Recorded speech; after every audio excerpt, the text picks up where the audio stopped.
On your screen there are two questions, one from 2023 and the other from 2022. ये दोनों question science and take के हैं. You can pause this video and try to solve this question. ऐसे what's the basic idea about it? दोनों में common क्या है? दोनों हैं फ्रॉम अ सब topic of science, artificial fibres या फिर मटेरियल साइंस भी आप बोल सकते हो. एंड ये टॉपिक आर्टिफिशियल फाइबर्स कोई भी साइंस एंड टेक कोर्स में कवर नहीं होता है, चाहे आप वो इंटरनेट पे देख लो या कोचिंग सेंटर्स में देख लो. मैंने कई कोचिंग सेंटर्स के सिलेबस देखा, they have all missed out on this particular topic. And मैं ऐसे बस ये अकेला टॉपिक नहीं है आर्टिफिशियल फाइबर्स, ऐसे और भी कई टॉपिक्स हैं that are completely ignored. Why? Because कोई फिक्स्ड सोर्स नहीं है, no fixed source for science and tech. ये सबसे सबसे बड़ा प्रॉब्लम है साइंस एंड टेक का. जैसे इकोनॉमी है फॉर एग्जांपल, उसमें मल्टीपल बुक्स हैं इकोनॉमी के. पॉलिटी के लिए लक्ष्मीकांत है. साइंस एंड टेक के लिए कुछ भी नहीं, बोलते लोग न्यूज़पेपर पढ़ो. बट अगर आप क्वेश्चंस देखोगे, none of these questions are directly from current affairs. कोई भी करंट अफेयर्स बेस नहीं है. क्या बोलते हैं लोग कि आप PT 365 करके जाओ साइंस एंड टेक का. कोई भी क्वेश्चन PT 365 से नहीं बनता. उसके पीछे रीज़न कि UPSC has moved on from 1 year के न्यूज़पेपर से डायरेक्टली पिक करके क्वेश्चन पूछना. They have moved on from that. वो pre-2019 एरा का बात है. Things have changed from 2021 and now we need a very dedicated approach to science and tech. Hello everyone, this is UPSC oversimplified. Let us begin. आज का video है for science and tech का orientation, जो UPSC 2024 and beyond में help करेगा. Science and tech as a subject क्या है, कैसा है, कहाँ से आ रहा है. सिलेबस में सिर्फ एक पॉइंट लिखा हुआ है, लास्ट पॉइंट है प्रीलिम्स का, वो है जनरल साइंस. बट उसके आप बियॉन्ड कुछ नहीं एक्सप्लेन करता है. कौन से टॉपिक्स, कितने NCERTs, कौन से सब टॉपिक्स, सब्जेक्ट्स, क्या क्या पढ़ना है उसमें. बायोलॉजी है, कुछ जियोग्राफी का ओवरलैप है, कुछ एनवायरनमेंट का ओवरलैप है, कुछ इंजीनियरिंग का ओवरलैप है. क्या पढ़ना है, क्या स्किप करना है, it's very difficult to understand because UPSC का सिलेबस कुछ भी नहीं लिखा हुआ है डिटेल. बट हमारे पास क्या है, हमारे पास है PYQ से समझ सकते हैं कि क्या है. जैसे मैंने अभी वहाँ पर दिखाया ना, 2 बैक टू बैक ईयर में क्या है, एक ही टॉपिक्स है which is artificial fibres, right. मैंने वहाँ पर पिछले स्लाइड में दिखाया. तो हमें क्या करना है, हमें PYQ से उठाकर समझना है कि कौन कौन से सब टॉपिक्स पढ़ना है. ये काम मैं इस अपने साइंस एंड टेक कोर्स के लिए कर चुका हूँ ऑलरेडी.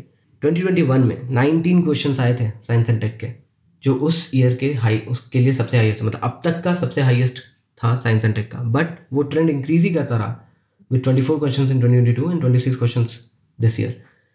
आपको लगेगा कि ये कितना बड़ा, like this is a little too big of a number to even digest. 26, that is 1/4, यानी 1/4 पेपर सिर्फ और सिर्फ साइंस एंड टेक से आ रहा है. थोड़ा अनबिलीवेबल साउंड करता है, राइट. हम लोग नेक्स्ट पेज में देखेंगे सारे क्वेश्चंस एंड डेफिनेटली सारे सब्जेक्ट्स में ओवरलैप होता है. लाइक आप बोल सकते हो कि 2022 में क्वेश्चन था our honourable prime minister had visited a particular place, उससे रिलेटेड क्वेश्चन था. तो आप उसको करंट अफेयर्स में डालोगे या आर्ट एंड कल्चर में डालोगे. सो ओवरलैप हमेशा होता है. बट स्टिल 26 क्वेश्चन अगर वो साइंस एंड टेक से रिलेटेड है, इट्स ह्यूज. एंड इतने सारे क्वेश्चन होने के बाद भी most coaching centres are still stuck in the olden days and उनका मेन फोकस हमेशा से पॉलिटी, हिस्ट्री, यही सब रहता है. These are all comparatively low scoring subjects. मतलब हाई इनपुट मांगते हैं बट लो आउटपुट देते हैं. By comparison science and tech can be much more rewarding. Okay, so let's take a look at the 26 questions of 2023. मैं सारे question नहीं solve करने वाला हूँ, ना ही बताने वाला हूँ. यहाँ पे सारे क्वेश्चंस का मैंने नाम लिख दिया है. If you want to take a look at that question, you can just simply, जो भी यहाँ पे लिखा है, you can simply type in and Google and you will get that question. जैसे ओरंगुटन वाला क्वेश्चन, ये बहुत पॉपुलर हुआ. ओरंगुटन के इंटेलिजेंस पे ये क्वेश्चन था. So animal intelligence, it's a topic. कहाँ पर है ये, क्या एनवायरमेंट में, किस एनवायरमेंट बुक में दिया हुआ है, शंकर IAS PMFIS, किसी में भी नहीं. This is not from environment at all. Why? You need to understand the science behind it. They are asking from a scientific perspective, not from the environmental perspective. When you talk about environment, usually we are concerned with the environmental laws and the environmental problems. Likewise, there were 24 questions in 2022. उसमें से आप देखो, ये जैसे monocyte है, उसी तरह से यहाँ पे इल्मेनाइट एंड रूटाइल पूछा है. खैर मोनोसाइट तो जो 2022 का क्वेश्चन था, if anybody would have seen that show rocket boys, ये मैं पहले भी अपने किसी वीडियो में मैंने मेंशन किया है, वो वहाँ से सॉल्व कर सकता था. Then लगेगा कि maybe this was in news, that's why they've asked. True, but monocyte can be used for nuclear purposes. Newspapers में भी डेफिनेटली आता है every once in a while, but they have not asked current affairs type से, they are only asking the science behind it. आप ऐसे सारे questions आप compare कर सकते हो, सब में they are asking the science. जैसे क्यूबिट, शॉर्ट रेंज टेक्नोलॉजी, जैसे मान लो सीसीटीवी पूछ रहे हैं, बहुत basic general awareness about the world पूछ रहे हैं आपको. ठीक है, साइंस है definitely, at the back seat पे हमेशा साइंस गवर्न कर रहा है इन सारे क्वेश्चंस को, चाहे आप इसे किसी भी फील्ड में डाल दो. बट समझिए कैसे कि ये पर्टिकुलर क्वेश्चन ऐसा आ सकता है. How do we understand that? जैसे पॉलीथीन टेराफ्सिलेट, ये आर्टिफिशियल फाइबर है या प्लास्टिक से है ये related, how do we cover this part? कोई डायरेक्ट सोर्स नहीं है, इसलिए मैंने खुद के नोट्स बनाए एंड मैंने खुद से पढ़ाई किया. उसी चीज़ को मैंने कन्वर्ट किया इनटू अ कोर्स. इस कोर्स के 3 पिलर्स हैं. The first one is universe, second is the life, third is the tech. ये ऑब्वियस है, द टेक वाला पार्ट सारे कराते हैं ऑलमोस्ट, बट इनमें से बहुत सारे टॉपिक्स दे स्किप. जैसे मैंने बताया ना, आर्टिफिशियल फाइबर्स एंड प्लास्टिक किसी में नहीं है, मोबिलिटी कोई नहीं पढ़ा रहा है, एनर्जी एंड फ्यूल पढ़ा रहे हैं एनवायरमेंटल पर्सपेक्टिव से, कौन सा फ्यूल ज़्यादा अच्छा है, but they are not teaching safe octane number क्या होता है, you know the science behind it, जो अभी 2023 में यूपीएससी ने पूछा. लाइकवाइज बाकी पिलर्स में भी ऐसे टॉपिक्स हैं जो ऑब्सक्योर हैं, जो कंपेरेटिवली मिस्ड आउट हो जा रहे हैं, बट यूपीएससी कंसिस्टेंटली पूछ रहा है, यूपीएससी नहीं मिस कर रहा, राइट. जैसे 5 किंगडम क्लासिफिकेशन है लाइफ का, ये इस पे मैंने 3 लेक्चर्स दिए हैं इस पर्टिकुलर कोर्स में. उसके पीछे रीज़न है कि ऑल्दो डायरेक्टली कोई क्वेश्चन नहीं आएगा इससे, बट ये आपका पर्सपेक्टिव इतना वाइड करेगा, it will widen your perspective and that will help you deduce the answer. आप एलिमिनेट कर पाओगे कुछ ऑप्शंस को if you have that wider knowledge, wider idea about how life on planet earth works through this. जैसे animal intelligence, इस पे 2 question था 2023 में. you would definitely do better if you would have known जो classification of life है, 5 kingdom classification पता होता, किस में कैसे कॉम्प्लेक्सिटी बढ़ता है, किस ऑर्डर में चलता है, ऑल ऑफ दैट, देन ये करना ईजी पड़ता. लाइकवाइज जो पिलर है द यूनिवर्स, उसमें भी there are so many topics जो नहीं पढ़ाते, स्किप कर जाते हैं. वो लोग स्पेस टेक्नोलॉजी में क्या करेंगे, क्योंकि यूपीएससी ने कभी ऑर्बिट्स पूछा था, so they will just teach low earth orbit, medium earth orbit and they will move on from there. But UPSC बहुत डायनामिक है, वो सिंगुलैरिटी भी पूछा है, राइट, ये किससे रिलेटेड है. सो सुपरफिशियल नॉलेज ही पूछता है यूपीएससी, वो चेक करता है कि आप कितना अवेयर हो about your world. They will not ask you exactly कि सिंगुलैरिटी का full detail, no, they will not ask you, but they will try to gauge you कि आप कितना अवेयर हो अबाउट आवर वर्ल्ड. सो वो ये जैसे completely astrophysics totally missed out subject, पढ़ाते ही नहीं, रिलेटिविटी वगैरह ये सब कुछ नहीं पढ़ाते, कुछ नहीं बताते ही नहीं कि व्हाट दिस इज अबाउट. सो वो हम लोग यहाँ पर कवर करेंगे, ऐसे सारे मिस्ड आउट जितने भी है. And these are not like minor subjects, every year UPSC पूछ रहा है. ये सब सारी चीज़ें इस कोर्स में कंप्लीट होगा एंड मोर. बट हमारा टारगेट क्या है, एग्जैक्ट टारगेट क्या है? टारगेट है हमारा कि अगर 25 क्वेश्चन आता है 2024 में, वी शुड एक्सपेक्ट, क्योंकि आप देखो कंसिस्टेंटली इसी रेंज में आ रहा है. एटलीस्ट मैं एक्सपेक्ट कर रहा हूँ कि 20 क्वेश्चन तो आएंगे. मैं 20 क्वेश्चन तो एक्सपेक्ट कर रहा हूँ minimum in UPSC next year. हमारा क्या टारगेट है? अगर 25 क्वेश्चन आते हैं देन हम 40+ मार्क्स लाएंगे. अगर 20 क्वेश्चन आते हैं देन 17 क्वेश्चन करेक्ट करेंगे, हम 35 मार्क्स लेके आएंगे. That should be our target. Okay. And आप देखो कट ऑफ इस बार एक्सपेक्टेड है अराउंड 80 के आसपास का कट ऑफ एक्सपेक्टेड है. हो सकता है इसके थोड़ा 1-2 मार्क्स नीचे भी जाए. आप अगर 26 क्वेश्चन थे, राइट, साइंस एंड टेक के, इसमें से अगर आप 20 क्वेश्चन ही बस ऑप्ट करते करेक्टली, आपको 40 मार्क्स मिलते. हाफ वे थ्रू आपको पहुंचा देता जस्ट एक सब्जेक्ट. नाउ यू अंडरस्टैंड कि ये कितना इंपॉर्टेंट सब्जेक्ट है. इस कोर्स में क्या क्या फीचर्स हैं? इसमें टोटल 33 लेक्चर्स हैं कवरिंग दोज 3 पिलर्स जो मैंने बताया, totalling 40+ hours. Okay, around 43 hours exact, अगर एग्जैक्टली लिया जाए 43 आवर्स के आसपास, 43-44 आवर्स. 326 पेज का नोट्स है, so that you don't have to make any notes whatsoever. जैसे कोई भी आप जो भी क्लास अटेंड किया उस क्लास के नाम से, फॉर एग्जांपल पिलर B3 है तो B3 करके आप सर्च करोगे ना, आपको डायरेक्टली उस क्लास के नोट्स मिल जाएंगे, सर्चेबल है. Full length mock test at the end of the course, जिसमें फुल 100 क्वेश्चन रहेंगे. उसमें तीन तरह के क्वेश्चन है, ईजी भी है, मीडियम भी है एंड डिफिकल्ट भी है, जो आपके सोचने पे मजबूर कर देगा. सारे PYQs कवर करता हूँ मैं, जितने ज़्यादा से ज़्यादा PYQs, ऑलमोस्ट सारे PYQs मैंने कवर कर लिया from multiple UPSC exams, CSE भी एंड अदर यूपीएससी एग्जाम से भी. अदर यूपीएससी एग्जाम में कुछ मैंने नहीं भी कवर किया, बट सिविल सर्विसेज के सारे पीवाईक्यूज ऑलमोस्ट मैंने यहाँ पर कवर किए हैं जो रेलेवेंट है आज की डेट में। जैसे कुछ कुछ पुराने में भी कवर किया मैं दिखाने के लिए कि वो रेलेवेंस छूट जाता है, so you don't have to solve every PYQ, but जितने भी रेलेवेंट पीवाईक्यूज हैं सारे कवर्ड है इसमें। कुछ प्रैक्टिस के लिए भी एमसीक्यूज हैं जो मैंने खुद बनाए हैं, एंड कुछ मेंस आंसर राइटिंग के लिए भी मैंने प्रैक्टिस कराया कहीं कहीं पर, जहाँ पर स्पेशली चांसेस आर कि यूपीएससी माइट आस्क समथिंग से रिलेटेड टू इसरो या इसरो के फंडिंग से रिलेटेड, ऑल ऑफ दैट मैंने इसमें कवर किया है। इस कोर्स को लेने पे you will also get access to the exclusive mentorship group. उसमें ऑलरेडी कुछ लोग हैं जिन्होंने ये कोर्स खरीद चुके हैं already, and the details to join the course all of that is in the description. Currently क्या प्राइस है वो मैं बता दे रहा हूँ। The price of the course is at 1999, but this code ABS10 ये आप लगाओगे तो 10% और ऑफ हो जाएगा, 1799 पड़ेगा। सो काफ़ी बार मुझे ईमेल एंड इवन ग्रुप में भी कई लोगों ने बोला कि I should upload a demo class, and I totally agree with this. I actually encourage you guys कि अगर आप नॉट जस्ट मेरा science and tech course, if you guys are putting money into any of the courses, कोई भी course खरीद रहे हो आप, मेक श्योर कि एटलीस्ट एक डेमो लेक्चर आप पहले देख लो। बहुत बार वो कंपैटिबिलिटी नहीं बन पाता टीचर के साथ, भले वो एक्सेलेंट टीचर भी हो, बट आपका कंपैटिबिलिटी कैसा है वो देखने के लिए definitely you should always watch a demo class before buying. Okay, so here's a demo class from which is पहली पिलर का 4th लेक्चर है, स्पेस टेक पार्ट 2। हेलो, आज का हमारा टॉपिक है स्पेस टेक पार्ट 2, और जो लास्ट के कुछ मिनट्स बचेंगे उसमें हम लोग अर्थ साइंसेस का भी कुछ इनिशियल टॉपिक्स देख लेंगे। Hello everyone, this is UPSC over simplified, late us begin. Last lecture में हम लोगों ने क्या क्या पढ़ा? हम लोगों ने आर्टिफिशियल सैटेलाइट्स पढ़ा, ऑर्बिट्स देखा, ऑर्बिट के टाइप्स को पढ़ा हम लोगों ने, LU MU ये सब चीज़ याद किया। इसे याद रखना बहुत इंपॉर्टेंट है, दैट्स वाई मैं जस्ट क्विकली रिवाइज करा दे रहा हूँ। लो अर्थ ऑर्बिट क्या है? 160 to 1000 किलोमीटर्स। MU बीच का है, उतना एग्जैक्टली याद रखने का जरूरत नहीं है। एंड जियोसिंक्रोनस ऑर्बिट कितने हाइट पे? 35 के हाइट पे, okay, from the surface of the earth. Indian space programme के बारे में हमने जाना, इसरो के बारे में हमने इसरो का PSLV समझा, LVM-3 समझा, जो क्या है असल में GSLV है। ये इसके क्या क्या इंजन्स हैं? सॉलिड, लिक्विड, क्रायोजेनिक, ठीक है, इतना याद रखना है। चंद्रयान 3 न्यूज़ में था, हम लोगों ने उसके बारे में जाना। हमने जाना कि वो जियो ट्रांसफर ऑर्बिट के थ्रू जा रहा है, ठीक है, ग्रेविटी असिस्ट यूज़ कर रहा है। इन सब वर्ड्स के बारे में हम लोगों ने समझा कि इस सब का मतलब क्या है। फिर हम लोगों ने सैटेलाइट बेस्ड लोकेशन सर्विसेज के बारे में समझा।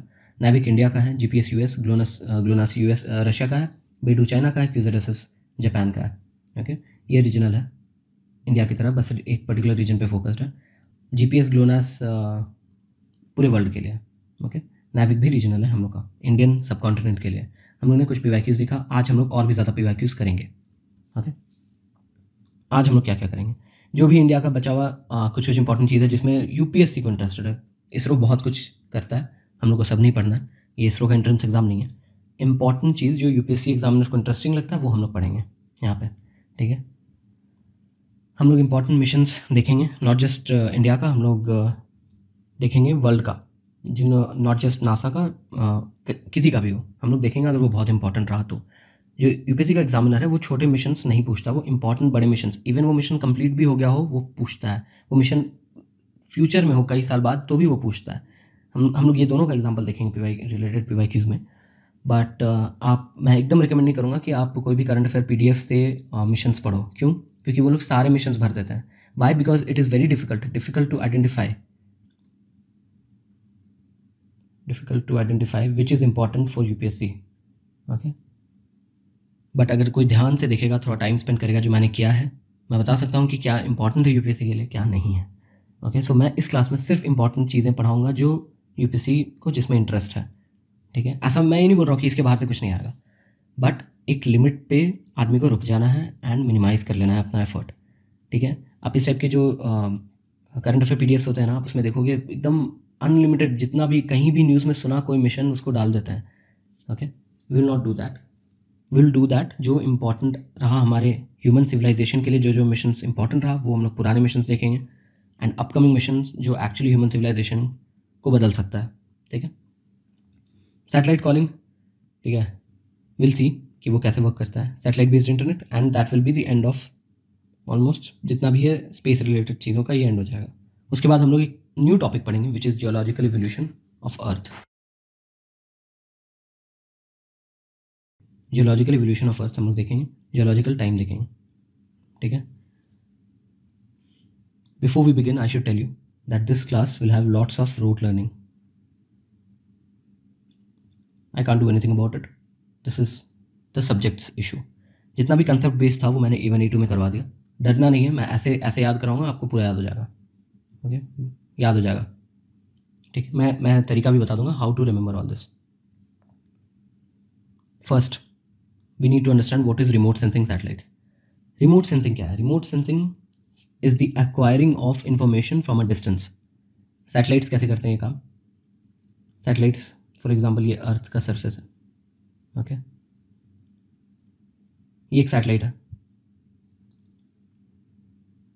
ये सैटेलाइट देख पा रहा है इस सरफेस को। This is remote sensing basically. क्यों? क्योंकि वो एट अ डिस्टेंस है, वो डायरेक्टली नज़दीक जाके नहीं, वो दूर से देख रहा है। That's all that there is. इतना ही समझना है इसमें। इसमें एक और कंसेप्ट समझना है जो मैंने यहाँ पे नहीं लिखा है, which is active sensing and passive sensing, ठीक है। पैसिव इज बेसिकली ये सन है, सनलाइट आ रहा है, सनलाइट इस ऑब्जेक्ट पे पड़ा एंड फिर उसे ये रीड कर रहा है। दिस इज पैसिव, मतलब वो खुद से एक्टिवली कुछ सेंड नहीं कर रहा है। बट समटाइम्स फॉर एग्जाम्पल आप देखो, ओशन फ्लो स्टडी करने वाले जो सैटेलाइट्स हैं वो एक्टिवली कुछ तरह के वेव्स सेंड करते हैं। इलेक्ट्रोमैग्नेटिक स्पेक्ट्रम का बहुत बड़ा पार्ट यूज़ करता है जो रिमोट सेंसिंग सैटेलाइट्स होता है ना। हमें लग रहा है कि वो बस विजिबल स्पेक्ट्रम में हम लोग जो देखते हैं वो देखता है, बट नहीं, सिर्फ वही नहीं, वो भी देखता है।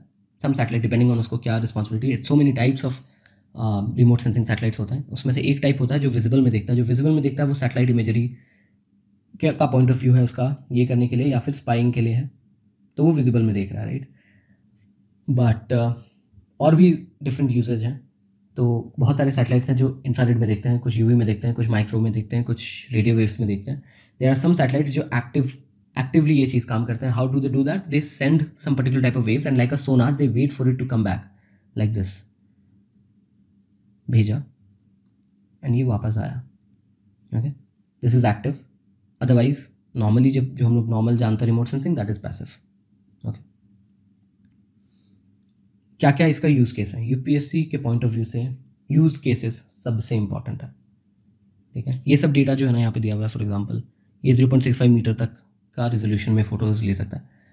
ये कभी नहीं पूछेगा UPSC, they will never ask this. It's मैंने दे दिया यहाँ पे ताकि आपको इंटरेस्ट आए। टीओआई का ये है, ठीक है, समझ आए। अगर आप यहाँ पे स्क्रीन पे बहुत देर तक हो ना तो आंखें भटकती है ना, तो ऐसी चीज़ दिखे जिससे आपका और इंटरेस्ट बढ़े इस सब्जेक्ट में, इसलिए मैंने यहाँ पे दे रखा है। बट क्या यूपीएससी पूछेगा? नहीं, नहीं पूछेगा। यूपीएससी क्या पूछेगा? क्या क्या यूज़ है। ये आपको पूरी तरह से याद हो जाना चाहिए, रट लो, एकदम एकदम पूरी तरह से याद होना चाहिए, ठीक है।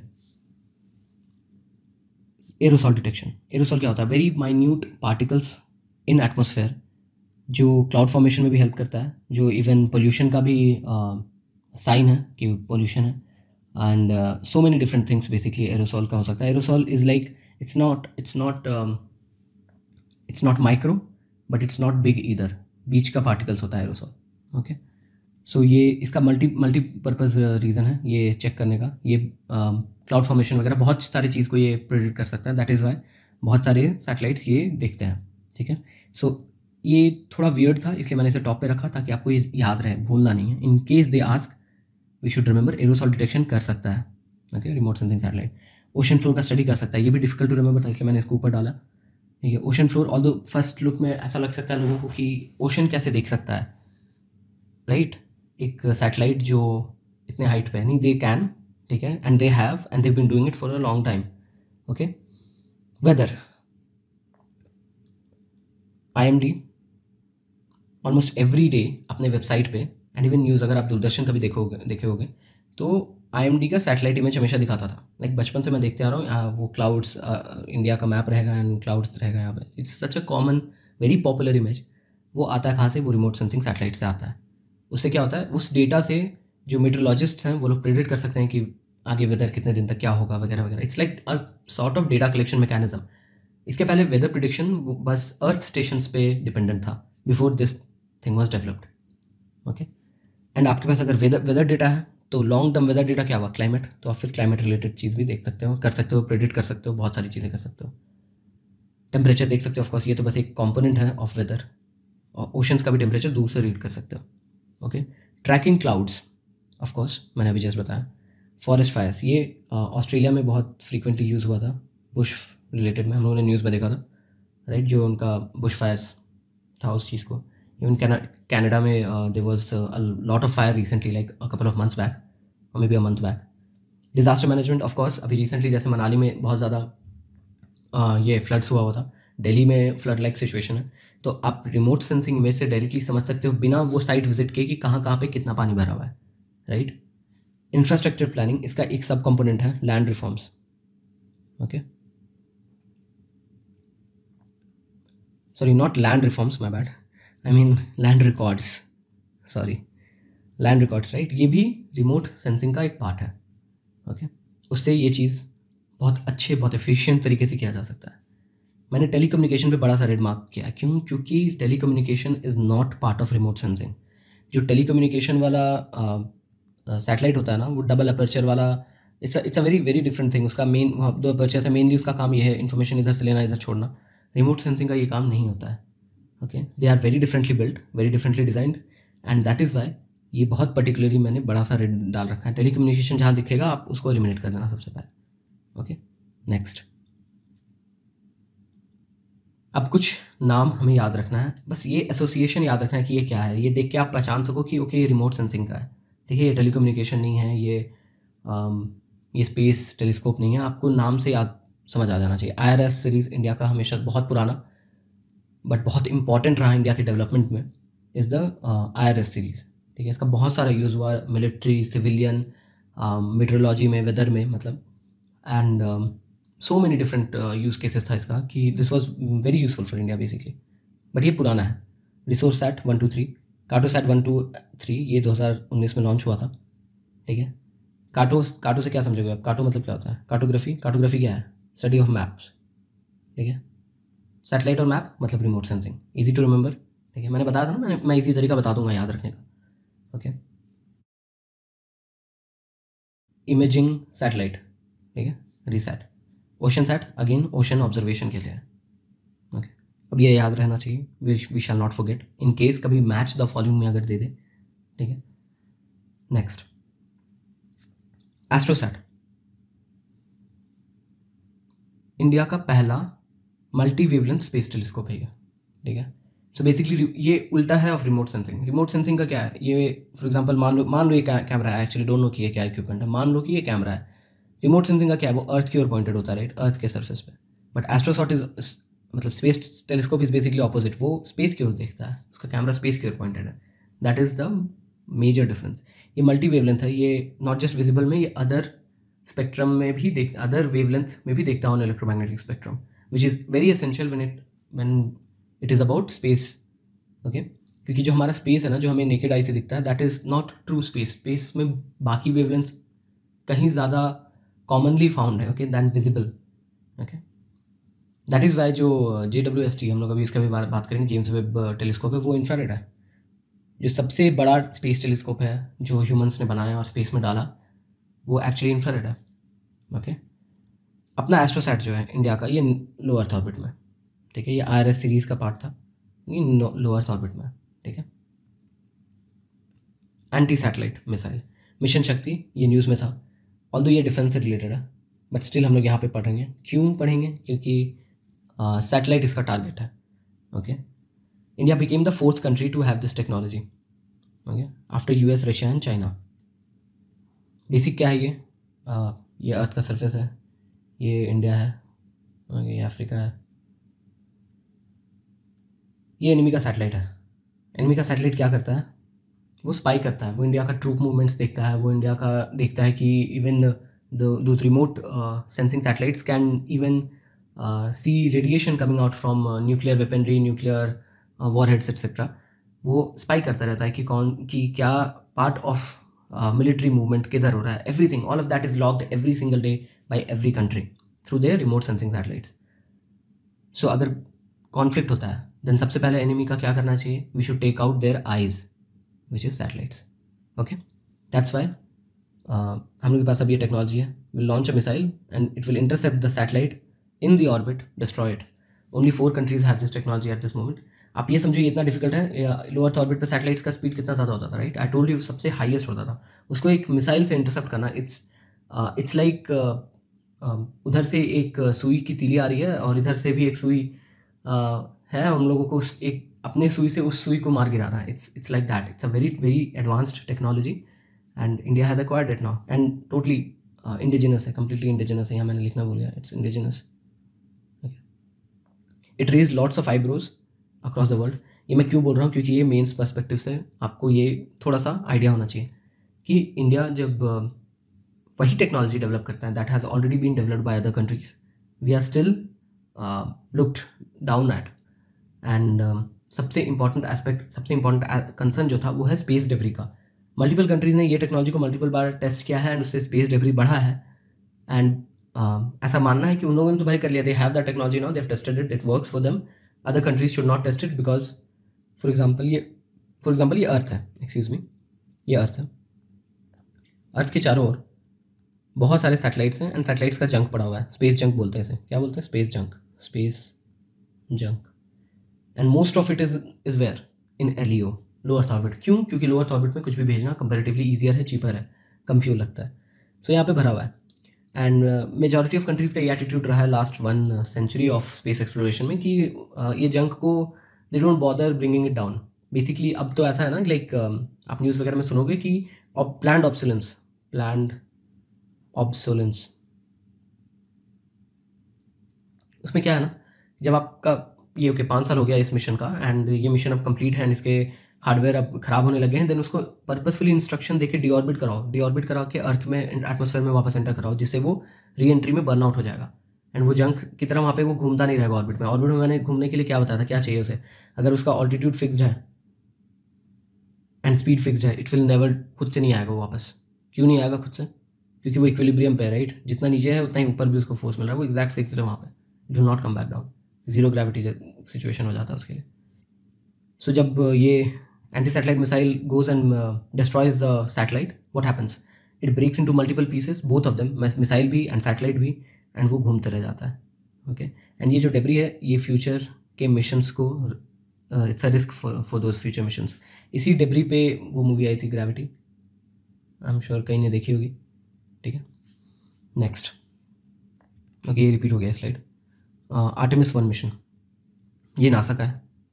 ठीक है, NASA is going back to the moon. Artemis program वो मून पे जाने का है. ये बोथ ह्यूमन एंड रोबोट का ये है. आर्टेमिस 1 में नहीं था ऐसा scene, no humans. Artemis program will be for both humans and robots. Artemis 1 test कर रहा था of putting stuff into lunar orbit. Lunar orbit तक पहुंचाने का ये टेस्टिंग था. ठीक है, this is one of the largest rockets on earth. Okay, rockets classify होते हैं by how much weight they can take to orbit. तो लो अर्थ ऑर्बिट में कौन कितना लेके जा सकता है, आप इससे मेजर कर लेते हो, सारा कंपैरिजन हो जाता है. ठीक है, PSLV तो छोटा है, we don't even talk about it. LVM-3 जो है इंडिया का सबसे बड़ा, is actually a medium lift. Okay, it's a medium lift rocket. ये जो हम लोग इमेज में देख रहे हैं, this rocket is actually super heavy. Okay, super heavy lift launch vehicle.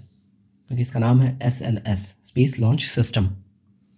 Okay, ये यूज़ होगा आर्टेमिस प्रोग्राम में. ये कितना ज़्यादा बड़ा है और कितना ज़्यादा डिफरेंस है विथ आर बिगेस्ट. ये 130 टन लेके जा सकता है लियो में, एंड फॉर कंपैरिजन 8 टन ही लेके जा सकता है हमारा LVM-3. Okay, next. James Webb space telescope, मैं इसी के बारे में बात कर रहा था अभी. ठीक है, ये नासा का है, लार्जेस्ट स्पेस टेलीस्कोप है एवर. ठीक है, much bigger than Hubble, although apparently I read in the news कि ये उससे हल्का है.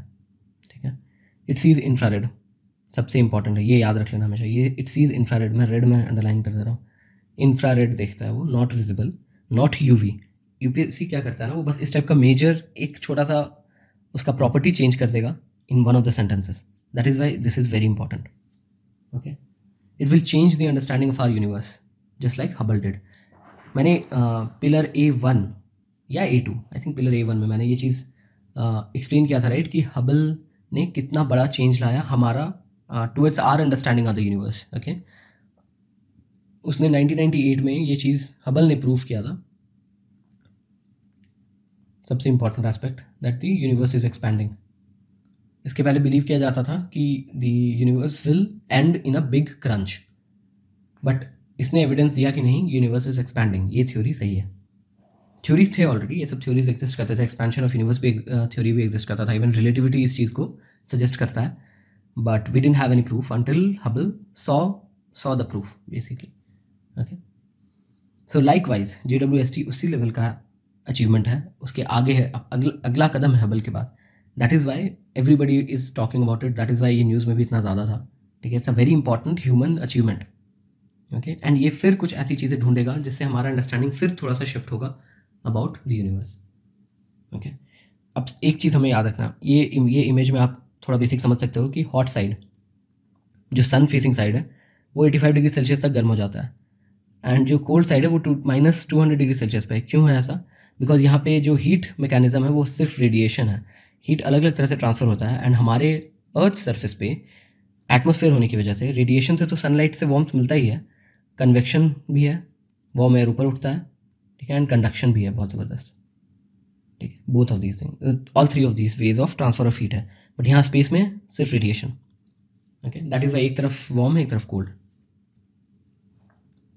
ओके, अब हमें ये जानना है कि ये कहाँ पर है। हबल जो है, Hubble telescope,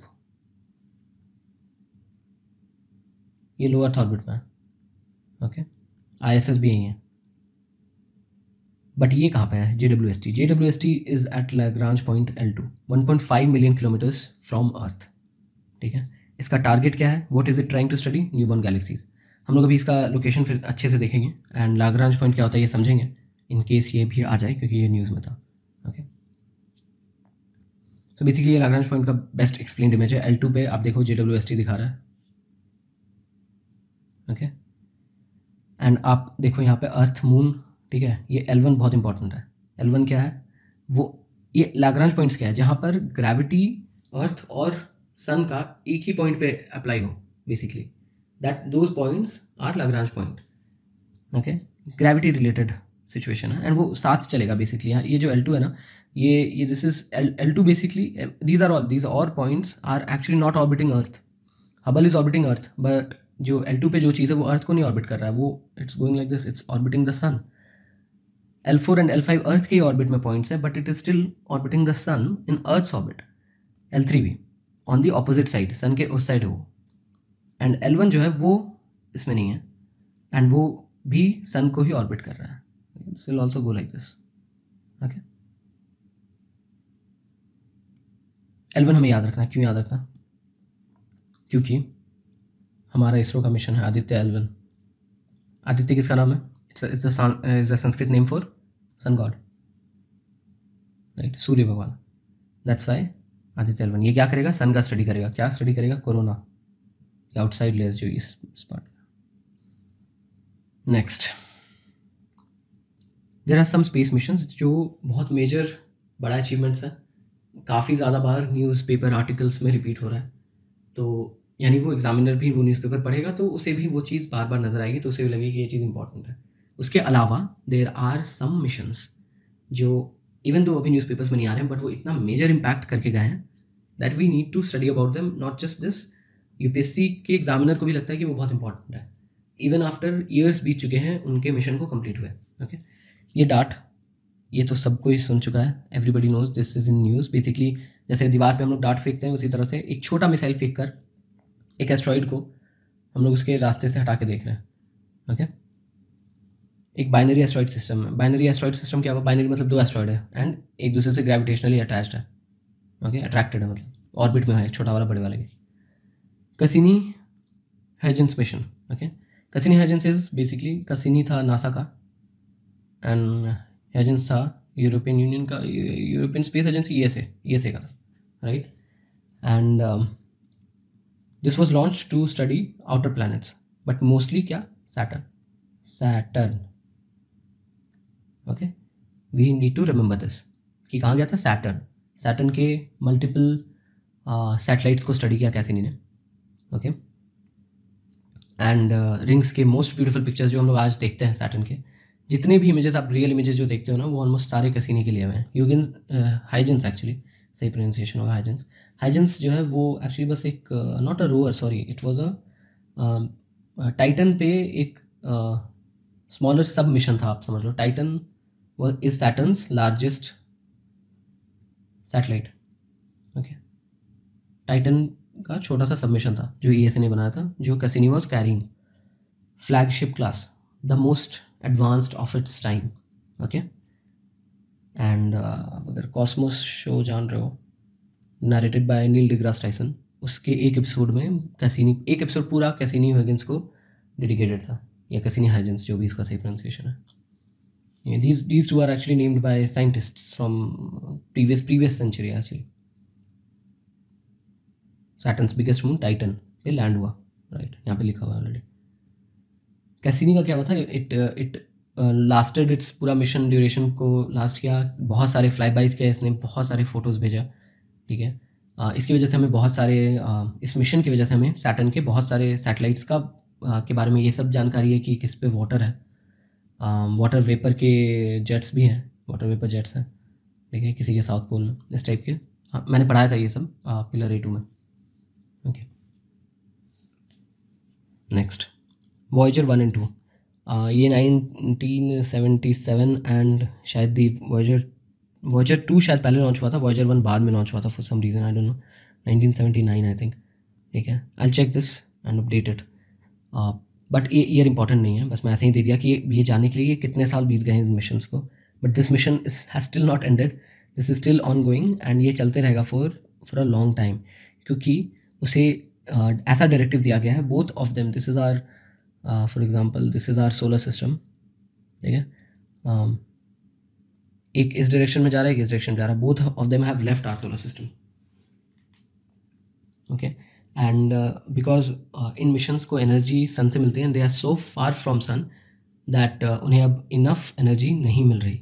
okay, but the mission has not ended and it has done major flybys of outer planets, and outer planets के जितने भी रियल फोटोज़ हैं हमारे पास प्रेजेंट डे में, ऑलमोस्ट सारे are actually clicked by these, और जब इनका फ्लाई बाइज हो रहा था, ठीक है, they are still functioning left our solar system.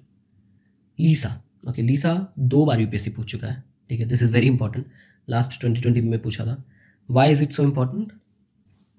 लीसा mission अभी तक हुआ ही नहीं है, this is a plan, a design, okay, जिसका एक्सपेक्टेड लॉन्च है 2037, विच प्रॉबेबली ये मीट नहीं कर पाएगा, आई डोंट थिंक ये मीट कर पाएगा, because this is a very very advanced mission, and इसमें ऑलमोस्ट सारे कंट्रीज़ का कंट्रीब्यूशन लगेगा, only then this can take place, and last I heard US had pulled out, US pulled out of it, ठीक है। इसका major M क्या है, ठीक है, इसका मेजर एम है to detect gravitational waves, gravitational waves. Now you know कि हम लोगों ने इतना ज़्यादा टाइम क्यों स्पेंड किया था ग्रेविटेशनल वेव समझने के लिए इन pillar A1। Okay, most courses आप कहीं भी जितने भी आप फ्री या पेड कोर्स देख लो, वो कोई भी आपको gravitational waves in detail and कैसे डिटेक्ट हो सकता है, कब डिटेक्ट हो सकता है, इस टाइप की चीज़ें नहीं पढ़ाता है। Why they skip all of this? Because it's difficult to teach, but इससे रिलेटेड ये एग्जामिनर्स को इंटरेस्टिंग लग रहा है, that is why multiple times they have been asking things related to this, ठीक है। हम लोग सॉल्व करेंगे ये क्वेश्चन, ठीक है, 2020 वाला भी करेंगे और पुराना वाला भी करेंगे। तो लीसा का एक टेस्ट मिशन लॉन्च हुआ था 2015 में, जिसे लीसा पाथफाइंडर बोलते हैं, ठीक है।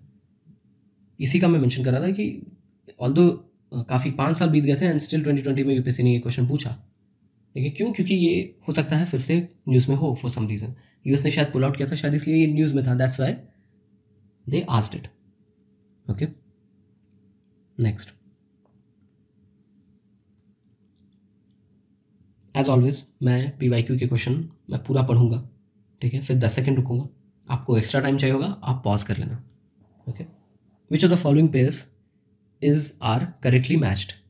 ओके, स्पेसक्राफ्ट है एक साइड पर्पस है। Cassini Huygens, orbiting the Venus and transmitting data to the earth, Messenger, mapping and investigating Mercury, Voyager 1 and 2, exploring the outer solar system.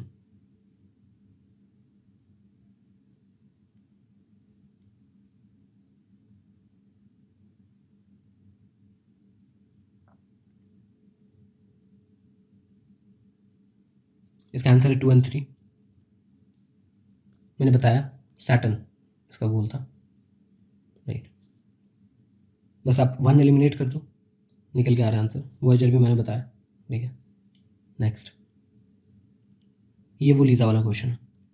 The experiment will employ a trio of spacecraft flying in formation in the shape of an equilateral triangle that has sides 1 million kilometers long, with lasers shining between the craft. The experiment in question refers to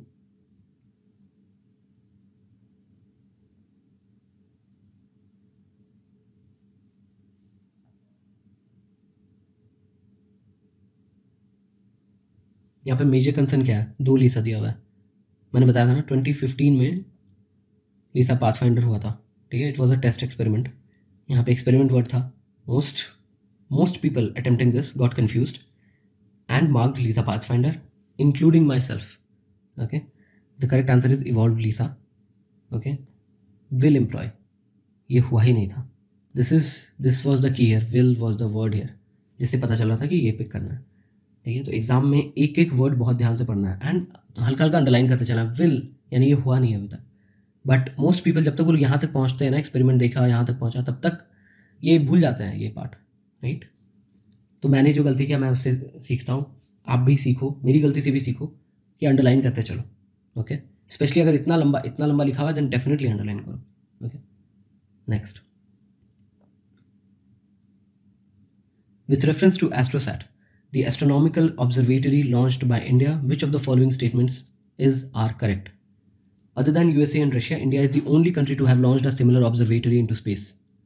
AstroSat is a 2,000 kilogram satellite placed in an orbit at 1,650 km above the surface of the Earth. Select the correct answer using the code given below.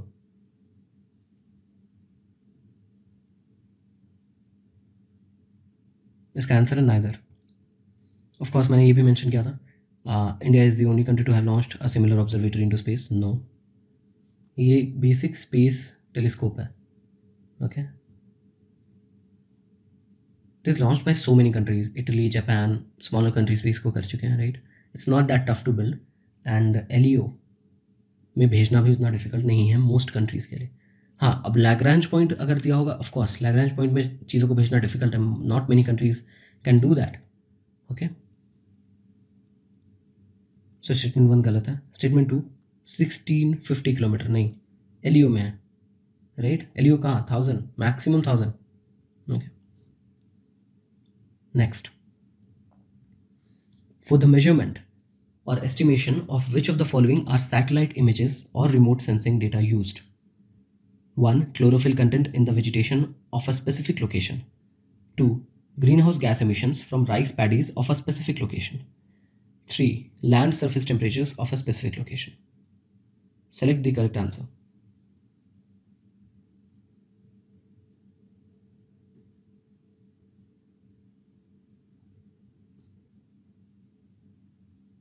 The correct answer is 1, 2 and 3.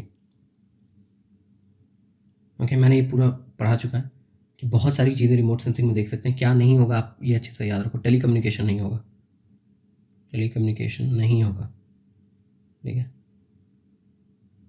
Green house gas emissions, of course मैंने बताया, weather, climate, इस type की चीज़ें कर सकते हैं, correct. Land surface temperatures, ocean surface देख सकते हैं, मैंने बताया था। लैंड सरफेस क्यों नहीं देख सकते हैं, देख ही सकते हैं। मैंने भी बताया था एक्टिव एंड पैसिव तरीके से देखा जा सकता है, राइट। सेंस किया जा सकता है। मैं देखना मैंने बोलता हूँ, मतलब आप विजिबल सोच ले तो सेंस करना, ओके। एंड क्लोरोफिल भी सही, 1, 2 and 3. What is the purpose of Evolved Laser Interferometer Space Antenna ELISA project? A. To detect neutrinos. B. To detect gravitational waves.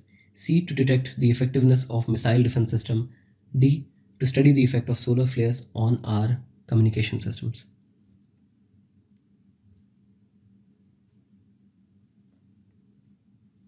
इसमें मैं पूरे 10 सेकंड्स नहीं रुक रहा हूँ, या तो आपको आता है या नहीं आता है, ये सिंपल उस टाइप का क्वेश्चन था। एंड या तो आपने सुना है, नहीं तो नहीं सुना है, सिंपल। इसका आंसर ऑफकोर्स ग्रेविटेशनल वेव्स है, बट आप देखो laser interferometer space antenna, it's a space antenna. आप एंटेना कुछ इस टाइप से सोचोगे, राइट। ये कुछ स्टडी करना चाह रहा है चीज़ों को लेके, तो क्या कर सकता है ये, न्यूट्रिनोस डिटेक्ट कर सकता है, इसमें भी लग सकता है अगर आप लॉजिकल गेसिंग कर रहे हो तो। Effectiveness of missile defence system, ये नहीं सही बैठ रहा है, ओके, ये आप एलिमिनेट कर सकते हो थ्रू लॉजिक, ठीक है। बट सोलर फ्लेयर्स, ये भी एंटेना के थ्रू स्टडी किया जा सकता है, इस टाइप का आप सोच सकते हो ऑन कम्युनिकेशन सिस्टम, पॉसिबल है। It was very difficult logically, आपको अगर आता था तो आता था, नहीं आता नहीं आता है, ये वाला सीन है इसके साथ। ये 2017 में आया था, 2022 में फिर रिपीट हुआ। अब हम लोग सैटेलाइट कॉलिंग पढ़ेंगे। बेसिकली क्या है, जब आप फ़ोन पे बात करते हो कैसे वो टेक्नोलॉजी वर्क करता है। ये वायरलेसली आपके टावर से बात किया आपका फ़ोन, जो टावर है वो वायर के थ्रू, देखिए देखो यहाँ पे फाइबर लिखा है, वायर के थ्रू नेटवर्क से कनेक्टेड है। ये पूरा network is on wire, okay, this is completely wired and even wired between cities. ठीक है, आप ये मत सोचो कि बीच में सैटेलाइट इन्वॉल्व है। आप फ़ोन यूज़ करते हो, कभी सैटेलाइट से कॉल नहीं होता, सैटेलाइट से कोई लेना देना नहीं, इट्स ऑल थ्रू वायर, ये पूरा वायर्ड है। ठीक है, वायर के थ्रू जाता है मोबाइल फ़ोन का सारा कम्युनिकेशन। जो अगले सिटी के पास जाएगा उनका नेटवर्किंग मेन जो हब है वहाँ, फिर वहाँ से फिर वो कनेक्ट होगा टू अ टावर एंड फिर टावर से फिर ये जाएगा कहाँ, इधर आपके जो भी जिस पर्सन से आप बात कर रहे हो उस तक जाएगा वो डेटा। ठीक है, satellite connection works a little differently. यहाँ पे एक डिश एंटेना बनाया, बट आप ये फ़ोन का इमेज आप पकड़ लो। ठीक है, फ़ोन पकड़ लो, एक्चुअली वॉकी टॉकी पकड़ो, वो बेस्ट है। Satellite call, not walkie talkie, satellite calling phones पकड़ लो आप।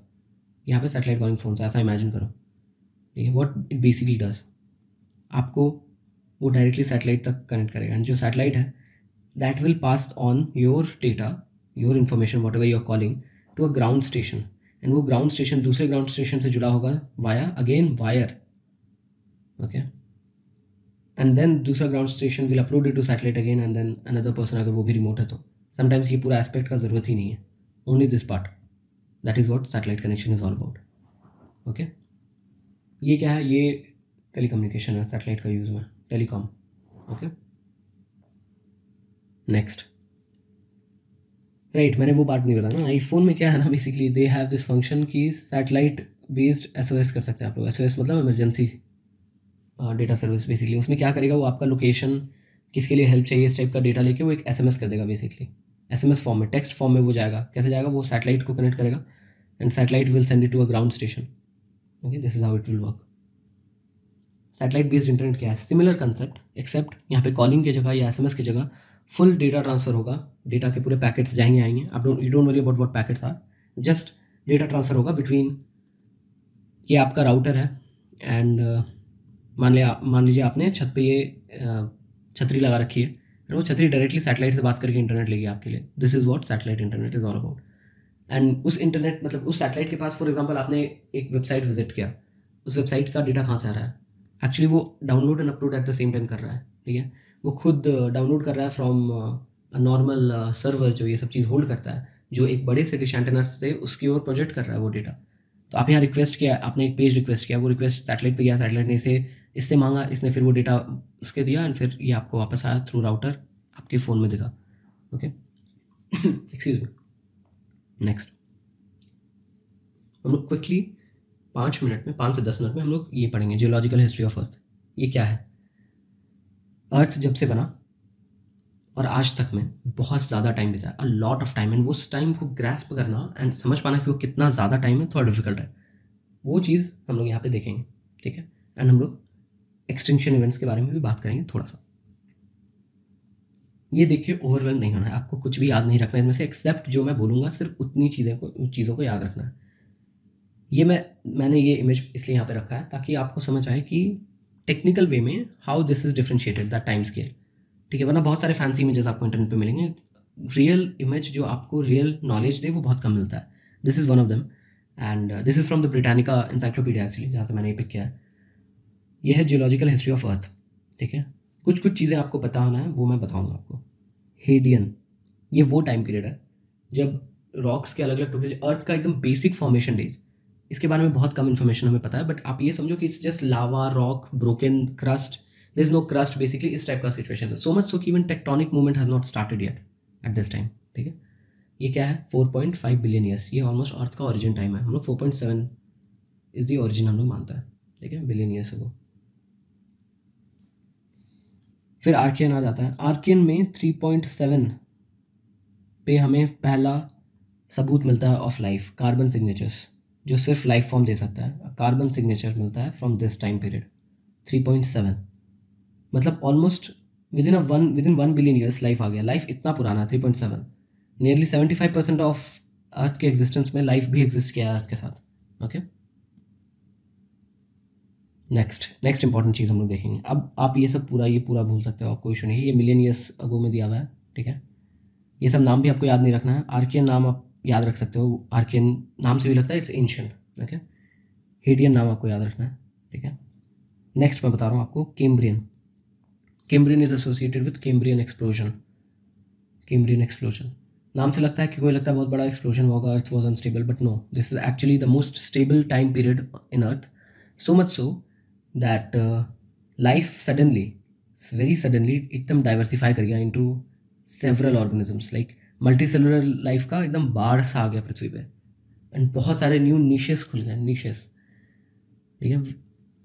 विल टॉक अबाउट दिस, ये एक्चुअली इन्वायरमेंट का एस्पेक्ट है, बट आई कैन सिंपली से दिस यहाँ पे कि वो पर्टिकुलर होम ग्राउंड समझ लो आप इन फूड चेन, फूड वेब में भी होम ग्राउंड की मैं यहाँ पे मौजूद हूँ, एक पर्टिकुलर स्पीसीज ये नीश पकड़ लेता है बेसिकली, ओके। एक नीश में 2 स्पीसीज एक जगह पे नहीं रह सकता है, ओके।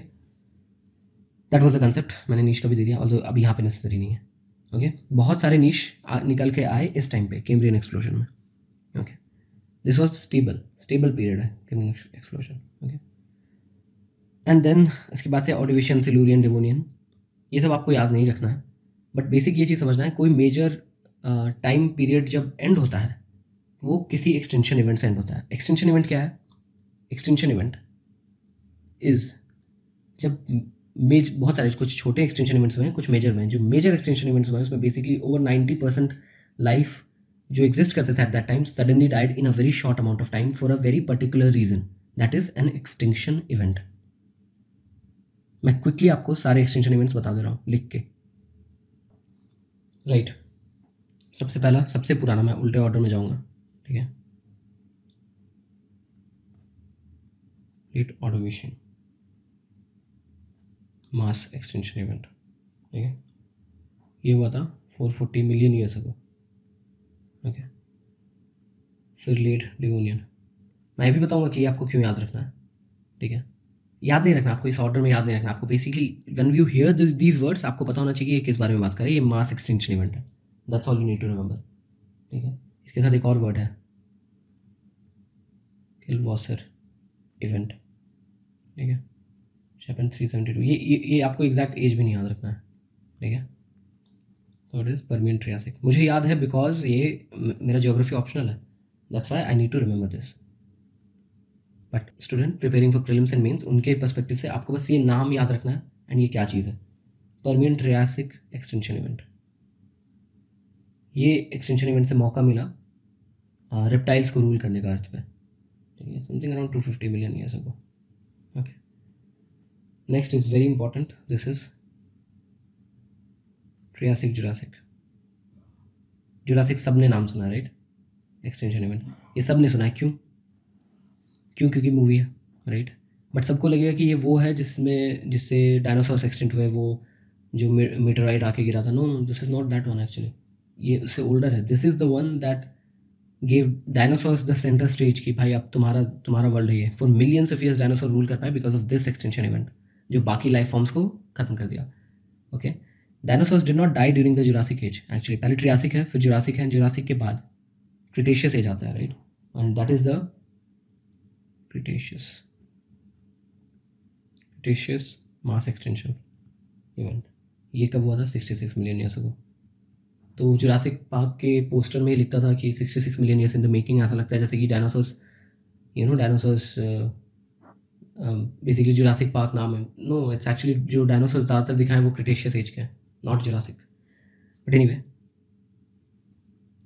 बैक टू दिस, इतना ही आपको जानना है इससे। और वेट, एक बहुत इंपॉर्टेंट एस्पेक्ट जो मैं भूल गया, 6th एक्सटेंशन इवेंट, हेलोसीन एक्सटेंशन। ये क्या है? ये है एंथ्रोपोजेनिक रीजंस, मतलब ह्यूमंस अपनी रीज़न की वजह से एनिमल्स एक्सटेंट हुए जा रहे हैं, ठीक है।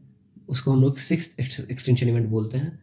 पहले ये कोलोकियली एंड इन अ टीजिंग सरकास्टिक वे में बोला जा रहा था, बट अब इसे सीरियसली लिया जाता है इस चीज़ को, ठीक है। इसे एक्चुअली 6th एक्सटेंशन इवेंट आप बोल सकते हो completely, and even scientific community में भी अब इसे 6th एक्सटेंशन इवेंट बोला जाता है, जिसमें हम लोग करेंटली हैं। This is happening right now, happening, okay. Next, ये है geological time, to give some idea कि क्या चीज़ कब हुआ। बेसिकली ये हेडियन मैंने बताया था, राइट। एकदम इनिशियल डेज में अर्थ एकदम अनस्टेबल था। ये आर्कियन बहुत लंबा एज है, आप जब वहाँ पे हम लोग यहाँ पे देखो, आप हम लोग हेडियन को कितना कम स्पेस दिए हैं, ये इतना लंबा है, ये इतना लंबा है ये time scale, and yet Hadean इतना थोड़ा सा स्पेस में है। क्यों? क्योंकि we don't know much about it, तो उसके बारे में वहाँ लिख के भी क्या फ़ायदा है, बट वी नो कि वो कितने समय तक था। आप देखो ऑन इतने समय तक था, कितना बड़ा अमाउंट है ये। एंड देन टेरोजोइक, दिस पार्ट, ठीक है, ये फेनोरोजोइक है यहाँ पे, ये है टेरोजोइक, ठीक है, प्रोटेरोजोइक, सॉरी प्रोटेरोजोइक, गलत प्रोनाउंस करा था मैं, प्रोटेरोजोइक, ठीक है, ये भी बहुत लंबे समय तक था। एंड इस टाइम पे लाइफ मोस्टली क्या था, life was unicellular, okay, and बहुत बेसिक मल्टीसेलुलर लाइफ फॉर्म था, बहुत basic. And then what happened, Cambrian explosion, ये वर्ड याद रखना आपको, कैम्ब्रियन एक्सप्लोजन, जिससे अचानक से मल्टीसेलुलर लाइफ आ गया। Now I am actually getting into the pillar B basically, जिसमें मैं ये चीज़ फिर से बताऊंगा, बट यहाँ पे बस बेसिक सा एक आइडिया थ्रो कर दे रहा हूँ मैं, ठीक है। वहाँ पे हम लोग बस डिफ्रेंशिएशन पढ़ेंगे, ये सब नहीं देखेंगे, आर्कियन वगैरह ये सब नहीं देखेंगे। एंड आप यहाँ पे देखो कितना ये ग्लेशिएशन इवेंट बता रहा है, यहाँ पे देखिए कैम्ब्रियन एक्सप्लोजन यहाँ पे दिखा रहा है, right, it's right here. First vertebrate land animals यहाँ पे आए, यहाँ पे स्टार्ट हुआ इनका, ठीक है।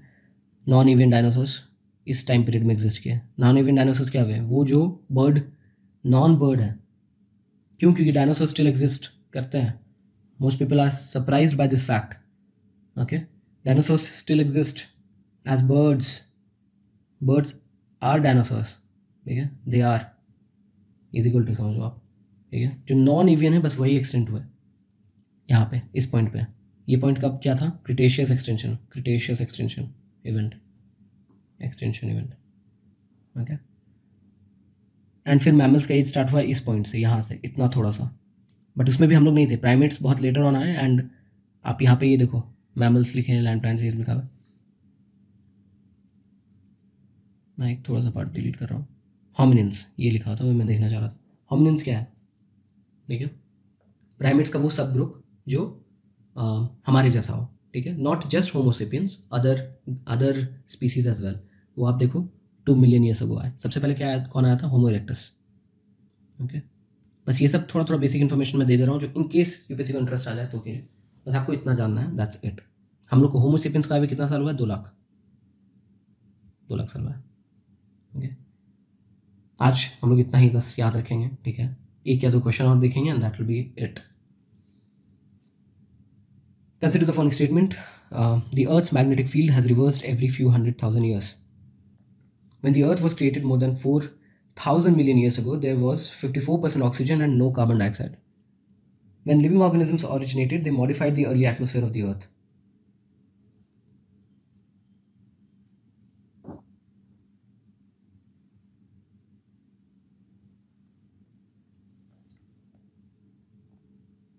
इसका answer 1 and 3, very easy to eliminate. Basically आप ध्यान से पढ़ो, 54% अगर ऑक्सीजन हो तो almost everything will explode and सब चीज़, everything will burn basically at 54% oxygen. This is too high and oxygen actually एकदम नहीं था, ठीक है, it was very less. And oxygen आया कहाँ से एटमोसफेयर में, जब लाइफ फॉर्म ओरिजिनेटेड, पहले अनएरोबिक लाइफ आया था। ये सब will deal in pillar B के में, हिस्ट्री ऑफ लाइफ में हम लोग देखेंगे ये चीज़, बट क्योंकि यूपीएससी पूछा है then of course will have to read about it. But यहाँ पर इस क्वेश्चन को with the information that I have provided today, आज की क्लास में क्या कैसे कर सकता है। हमने पिलर A3 में मैंने क्या बताया था, मैग्नेटिक फील्ड जो है अर्थ का वो क्या होता है, रिवर्स भी हुआ है कई बार। मैंने अभी क्या बताया था कि करेंटली ज्योग्राफी, ओके जस्ट मैं ड्रॉ कर लेता हूँ तुरंत में। अर्थ का जो ज्योग्राफिक नॉर्थ पोल है वहाँ पर क्या है, वहाँ पे मैग्नेटिक साउथ पोल है। एग्जैक्ट वहाँ पे भी नहीं है, वो एक्चुअली अभी कनाडा के पास है, ठीक है। और जो साउथ पोल है वहाँ पे क्या है, मैग्नेटिक नॉर्थ पोल है, ये मैंने बताया था, राइट। सो यस, वो रिवर्स होता रहता है, ठीक है, every few thousand years. And not just that, वो स्टेबल नहीं है, इट वॉक्स, मतलब वो चलने लगता है, वो मूव करता है, इट मूव्स अराउंड एंड बहुत कम टाइम में मूव कर जाता है। इन 10 ईयर्स वो किलोमीटर्स में मूव कर जाता है, ओके। ये तो 54% ऑक्सीजन, ये लॉजिकल ही एकदम, it was very easy to eliminate. आप 2 एलिमिनेट करो तो आप 50-50 पे आ जाते हो। आपको थर्ड स्टेटमेंट देखना है, which is they modified the early atmosphere of earth. Even जब आप भी सांस लेते हो ना, ह्यूमंस कुछ भी करते हैं, हम लोग मॉडिफाई कर रहे हैं सांस लेने में भी, राइट। सो ये बहुत ही ईजी स्टेटमेंट है। इसका आपको जब नहीं समझ आए कि ये कैसा ना, आप उसका नेगेटिव ले लो एंड देखो कि क्या वो वेरीफाइबल है। Did not modify the early atmosphere. क्या कोई 100% सर्टेनिटी के साथ क्लेम कर सकता है ऐसा स्टेटमेंट? नहीं, ये बहुत ही जेनरिक स्टेटमेंट है। ऐसे स्टेटमेंट्स को जेनरिक बोलता है। इसको सॉल्व करने का क्या तरीका है? आप नेगेटिव लो एंड देखो कि उसको क्या प्रूफ किया जा सकता है।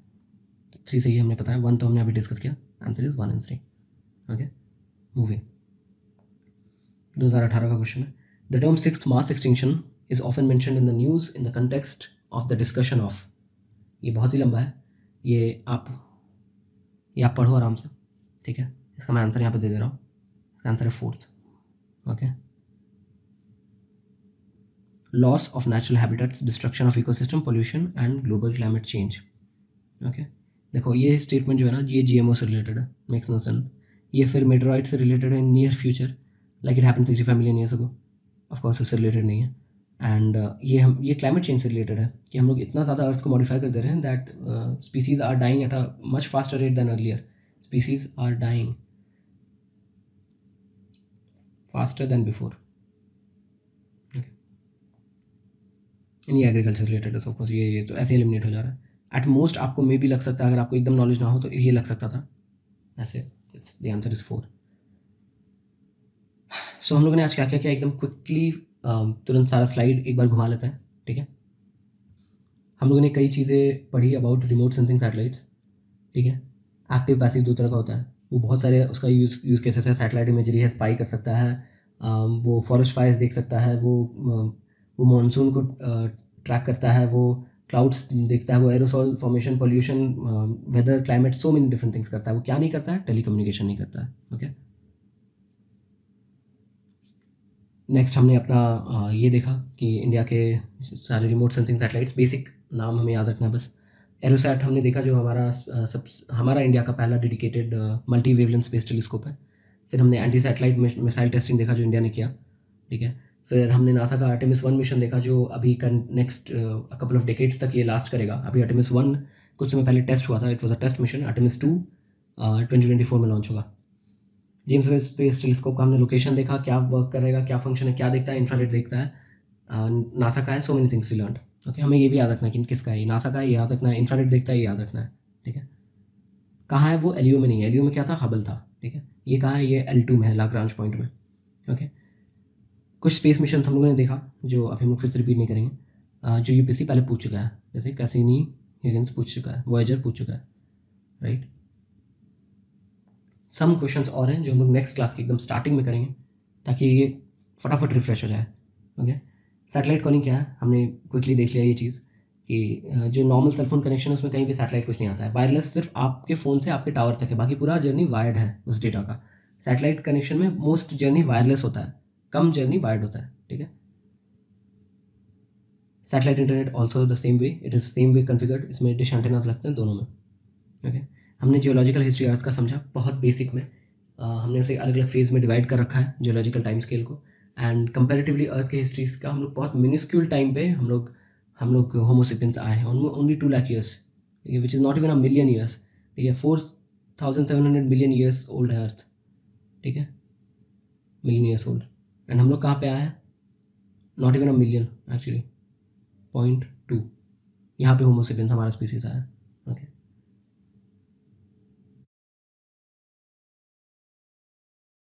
That's all for this class. Topics जो हम लोग कल की क्लास में डिस्कस करेंगे, कुछ जियोलॉजिकल कंसेप्ट्स हैं जो करेंगे। फंडामेंटल पार्टिकल्स देखेंगे, इसमें मैं देखूंगा कि कितना ज़्यादा हम लोग इस क्लास में कर सकते हैं। I try. So that was the demo class for science and tech. I hope you guys liked it. So see you guys in the first class of pillar A, the universe. If you guys have any more questions regarding the course or anything else regarding whatsoever, please feel free to drop your questions. Drop your questions in the comments. And I'm also reachable via email or in the group. सारे links description में. Thanks for watching.